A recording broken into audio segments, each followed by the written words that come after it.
Yun, good morning mga kahamog.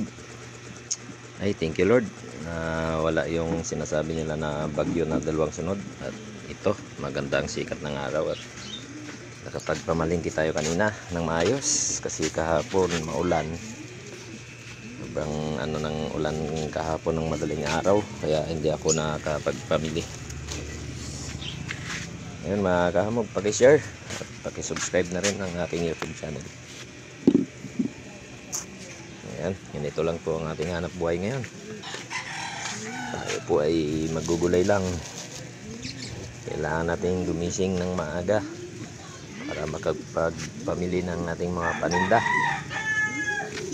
At siyempre, pag magsara tayo gabi na, kaya ito, kahit may ubo at sipon, sige, tuloy lang at kumita. Maganda yung sikat ng araw natin ngayon. Thank you naman at nawala yung nating bagyo.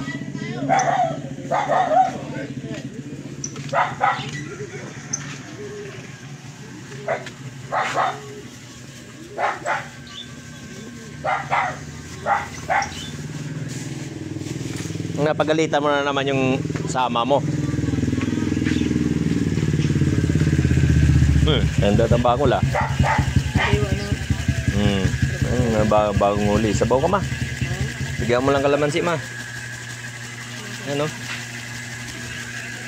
Pre, bakol.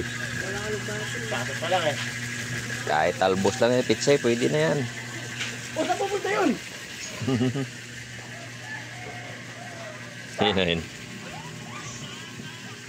Binigyan mo ng trabaho, pali pa masaya. Akin pa rin, ayot mo ito.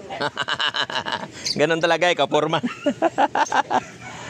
Ay mga kamag, God bless po sa inyo at mag-ingat po tayong lahat sa mga inuulan dyan sa kahit saang lugar. At yun nga pala, yung lindol sa Cebu kagabi. Mag-ingat po ang lahat dyan ng mga kababayan natin dyan. Thank you po. God bless po sa ating lahat. Ingat po kayo. Thank you.